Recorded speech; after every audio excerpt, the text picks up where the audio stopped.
हमारे दरमियान डॉक्टर नवीन वर्मा जो कि डेप्यूटी डायरेक्टर हैं directorate general of health service में, मैं उनसे गुजारिश करूंगा कि वो डायस पर तशरीफ़ लाएं और आप लोगों से ये बताएं कि हिंदुस्तानी हुकूमत ने, ख़ासकर हमारे महकमा सेहत ने हाजियों के लिए हिंदुस्तान में और सऊदी अरबिया में क्या क्या इंतज़ाम किए हैं। Doctor Naveen Verma sir.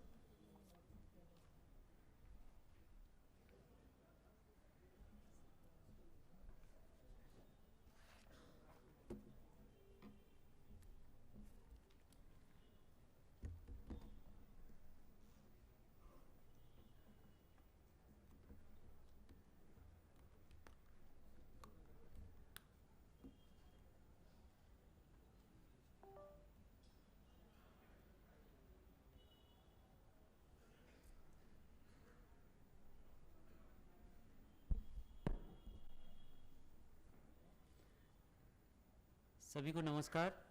Respected joint secretary sir Shri CPS Bakshi ji, respected vice chairperson madam mrs Munawari Begum ji, and respected mister Shahnawaz sir CEO, respected members of Haj committee of India. First of all बहुत बहुत धन्यवाद कि मुझे मौका दिया गया यहाँ पर आपके बीच आने का और आपको कुछ अपने विचार आपके साथ रखने का कि ये जो हज का सारा आयोजन हो रहा है ये बहुत अच्छी तरह से हो जाए। तो मैं जैसा कि बताया from ministry of health and family welfare हूँ, डायरेक्टरेट जनरल हेल्थ सर्विसेज में। हमारा एक डिवीज़न है जिसको कहते हैं कि इमरजेंसी मेडिकल रिलीफ। तो इस EMR डिवीज़न के अंतर्गत मैं पब्लिक हेल्थ स्पेशलिस्ट हूँ, डिप्टी डायरेक्टर की पोजीशन पे हूँ, और ये तीसरा वर्ष है कि मैं हज के जो आयोजन होते हैं इसमें आप लोगों के साथ हूँ। तो इसमें हमारा जो डिवीज़न का एक रोल होता है वो यहाँ पे जो मेडिकल केयर अरेंजमेंट्स होते हैं उनसे संबंधित, और जब हाजियों को जाना होता है तो जाने से पहले यहाँ पर उनको मेडिकल के संबंध में क्या कुछ प्रिपरेशन होनी चाहिए उसके संबंध में गाइड किया जाता है। तो उसी के संबंध में मैं कुछ बातें आपके सामने रखूँगा जिससे कि आपको, हम ये उम्मीद करते हैं कि और एक अच्छी इंसाइट मिलेगी कि आपके साथ में जो सारे हाजी जा रहे हैं उनका एक मेंटल क्या फ्रेम ऑफ माइंड है, उनका फिजिकल स्टेटस क्या है, उसके बेसिस पर वो आगे जाकर के वहाँ पर जितना समय बिताएंगे वो एक बहुत ही अच्छे हेल्थ कंडीशन में गुजरे। तो मैं कुछ स्लाइड्स के माध्यम से कुछ अपनी बातें रखूंगा, इसके साथ साथ कुछ अपने विचार भी आपके साथ शेयर करूंगा। जी,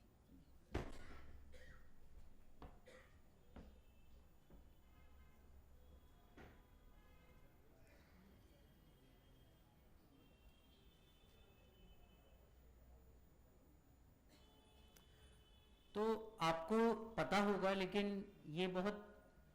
ज़रूरी बात है, इसलिए मैं शुरुआत यहाँ से करना चाहूँगा कि हर साल लगभग 2.25 लाख हाजी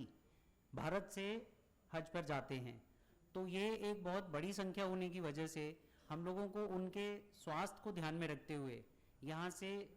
कुछ मेडिकल केयर अरेंजमेंट्स के अंतर्गत डॉक्टर्स और पैरामेडिकल स्टाफ, जिनमें कि नर्सिंग ऑफिसर, फार्मासिस्ट और अलग अलग तरह के टेक्नीशियंस ये साथ में जाते हैं। वहाँ पर उनकी टेम्प्रेरी मेडिकल केयर के लिए कुछ अस्पताल स्थापित किए जाते हैं, वहाँ पर टेम्प्रेरी डिस्पेंसरीज बनाई जाती हैं। तो वहाँ पर जो भी हाजी हैं उनको जो भी स्वास्थ्य से संबंधित ज़रूरत हैं उस ज़रूरत को पूरा करने के लिए, तो इसमें मेन रोल तो जो है मिनिस्ट्री ऑफ माइनॉरिटी अफेयर्स का है, लेकिन मिनिस्ट्री ऑफ माइनॉरिटी अफेयर्स के साथ जो संबंधित मिनिस्ट्री हैं वो संबंधित मिनिस्ट्री भी अपने स्पेशलाइजेशन जो भी उनका टॉपिक है उससे संबंधित सपोर्ट करती है। तो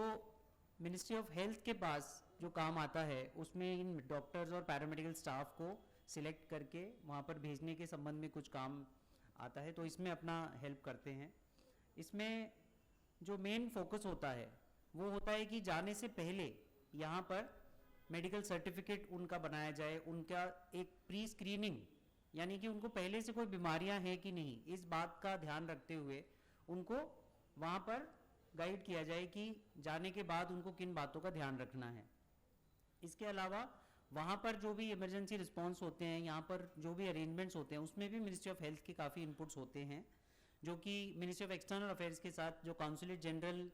जेड्डा में है वो सारा अरेंजमेंट करते हैं, उनके साथ मिलकर के अरेंजमेंट किया जाता है। तो हेल्थ स्क्रीनिंग में जैसा कि हम नॉर्मली कोई भी काम के लिए अगर जाते हैं तो कई बार हमसे मेडिकल सर्टिफिकेट मांगा जाता है, तो उसी तरह का मेडिकल सर्टिफिकेट सभी हाजियों के द्वारा भी भरा जाता है। उसमें ये कोशिश होती है कि जो शारीरिक रूप से फिट हैं, जिनको इतनी लंबी यात्रा करने पर कोई और ज़्यादा गंभीर समस्या ना हो, उसी तरह के लोगों को वहाँ पर जाने का मौका मिले। अगर वो ऑलरेडी बहुत गंभीर बीमारी से ग्रस्त है तो वहाँ पर जाने के बाद उनकी तबीयत और ख़राब हो सकती है, तो इससे जो रिस्क है वो रिस्क बढ़ने से उनके लिए भी खतरा है और बाकी वहाँ पर जो उनकी केयर करने वाले हैं उनके लिए भी एक बहुत बड़ा चैलेंज है। तो इसको ध्यान में रखते हुए एक स्क्रीनिंग की जाती है। इस स्क्रीनिंग के अंतर्गत चूँकि एक देश से दूसरे देश में जाने की बात है, तो कुछ बीमारियां जो फैल सकती हैं वो ना फैलें, इसलिए वैक्सीनेशन का भी एक क्राइटेरिया होता है। कुछ वैक्सीनेशन तो मैंडेटरी हैं, मैंडेटरी यानी उनके बिना नहीं वहाँ पर अलाउ किया जाएगा। उसमें जैसे आप अगर नाम जानते हैं तो मैं मेनिंगोकोकल मेनिंजाइटिस ये एक बीमारी के बारे में बताना चाहूँगा कि दिमागी बुखार होता है जो कि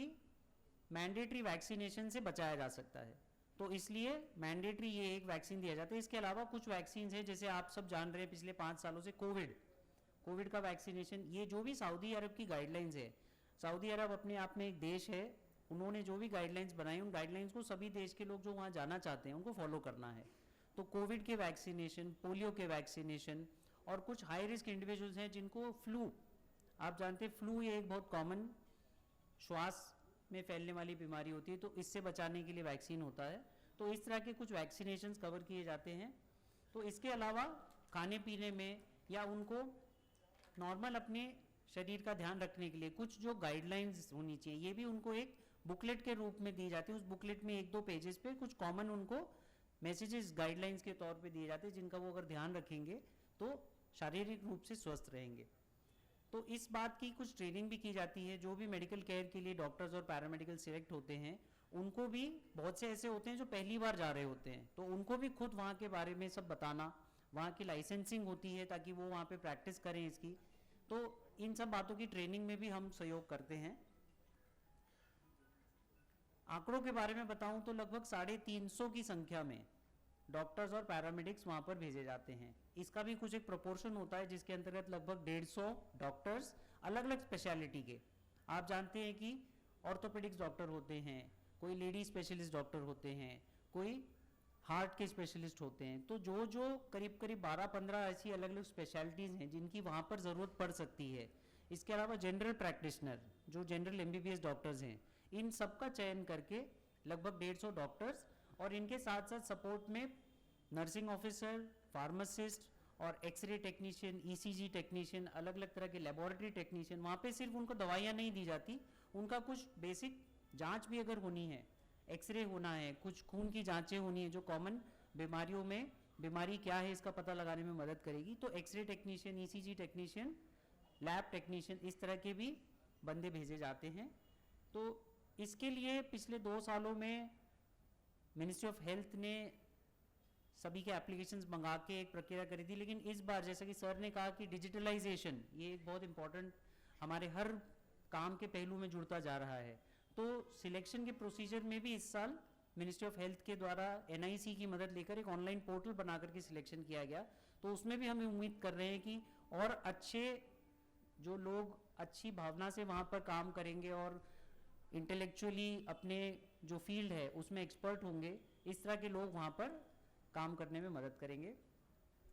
वहाँ पर आप जानते हैं कि अलग अलग जगह पर आयोजन होता है हज यात्रा के दौरान, तो अलग अलग जगह पर उनकी पोस्टिंग होती है, वहाँ पर टेम्प्रेरी अस्पताल बनाए जाते हैं, तो उनके साथ आपको अच्छा तालमेल बना करके रखना है, क्योंकि आप जिन हाजियों के साथ रहेंगे उनको अगर कोई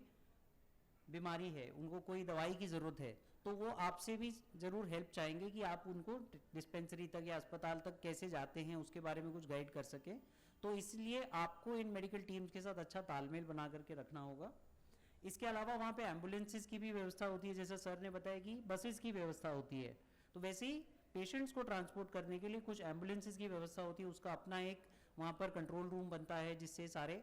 अपने एम्बुलेंसेस में कहीं अस्पताल में जाना है तो उसके लिए यूज़ कर सके, प्लस वापस उनको ड्रॉप करना है अपनी स्टे लोकेशंस पे। तो इसके अलावा जब लौट कर आते हैं या जाते हैं उस समय भी एयरपोर्ट पर आपको बताते हुए मुझे खुशी हो रही है कि जो भी एम्बार्केशन पॉइंट्स होते हैं, जिन एयरपोर्ट्स पे लगभग 20 की संख्या में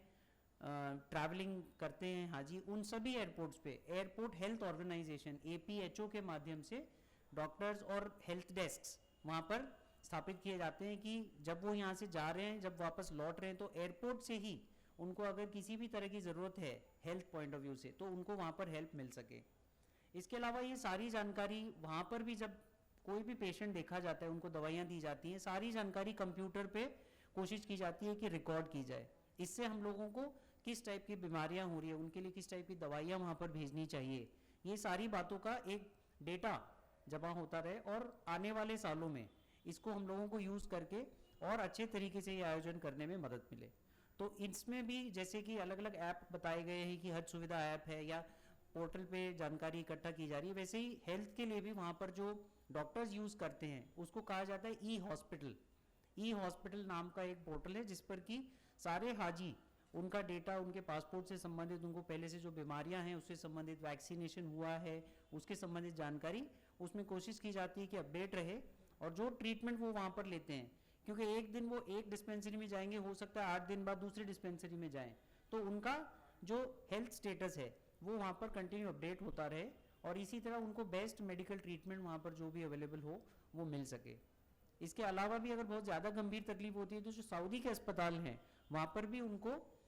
कोई टर्मिनल इलनेस के लिए या कोई बहुत बड़े किसी प्रोसीजर के लिए रेफर करने का भी प्रावधान रहता है। उसके साथ हमारे जो डॉक्टर्स होते हैं वो सऊदी की गवर्नमेंट के साथ, जो सऊदी अस्पताल हैं उनके साथ भी कांटेक्ट में रहते हैं और उसके लिए जो भी ज़रूरत है वो उसको करने के लिए तैयार रहते हैं। तो इस तरह से पब्लिक हेल्थ पर्सपेक्टिव से, क्योंकि जब ये हाजी वापस आ रहे हैं तो अपने साथ कुछ बीमारियां भी लेकर आने का खतरा होता है, यहाँ पर दूसरे लोगों के साथ बीमारियां फैलने का भी खतरा रहता है, उस खतरे को भी कम किया जा सके इसके लिए कोशिश की जाती है। तो अंत में मैं समराइज करने के लिए यही कहना चाहूँगा कि मिनिस्ट्री ऑफ हेल्थ का भी इसमें पूरा सपोर्ट है और बहुत ही शांतिपूर्ण तरीके से, बहुत ही स्वस्थ तरीके से ये हज यात्रा सभी हाजियों की पूरी हो, ये कोशिश रहती है। इसमें तालमेल के रूप में मिनिस्ट्री ऑफ माइनॉरिटी अफेयर्स के साथ, मिनिस्ट्री ऑफ एक्सटर्नल अफेयर्स के साथ जो भी ज़रूरतें हैं उसको हम लोग कंटिन्यूस बेसिस पर ट्रैक रखते हैं और अच्छे से तरीके से इसको करने की कोशिश करते हैं, और डिजिटल तरीके से जो टेक्नोलॉजी की हम मदद ले सकते हैं उसको भी पूरा लेने का हम कोशिश करते हैं। तो सब लोगों के साथ यही कोशिश है कि ये पूरा जो यात्रा है हज का, ये बहुत ही स्वस्थ तरीके से हो जाए और यही हम लोगों की शुभकामनाएं हैं। और आप सब लोगों के हेल्थ पॉइंट ऑफ व्यू से मैं रिक्वेस्ट करूंगा सब लोग अपनी सीट पर खड़े हो जाएं और एक बार थोड़ा सा स्ट्रेच कर लें। काफ़ी देर बैठे बैठे हमें भी आलस आने लगता है, तो आप अपने हाथों को स्ट्रेच करिए, थोड़ा मूवमेंट करिए जॉइंट्स पे, थोड़ा सा लेफ्ट, थोड़ा सा राइट, थोड़ा सा साइड में। अपने पैरों को आप थोड़ा सा मूवमेंट करिए एंकल्स पे, नीज पे, ताकि जो थोड़ा सुस्ती आने लगती है धीरे धीरे बैठे बैठे, वो सुस्ती हमारी दूर हो और अगले सेशन के लिए हम और अच्छे तरीके से प्रिपेयर्ड रहें। Thank you.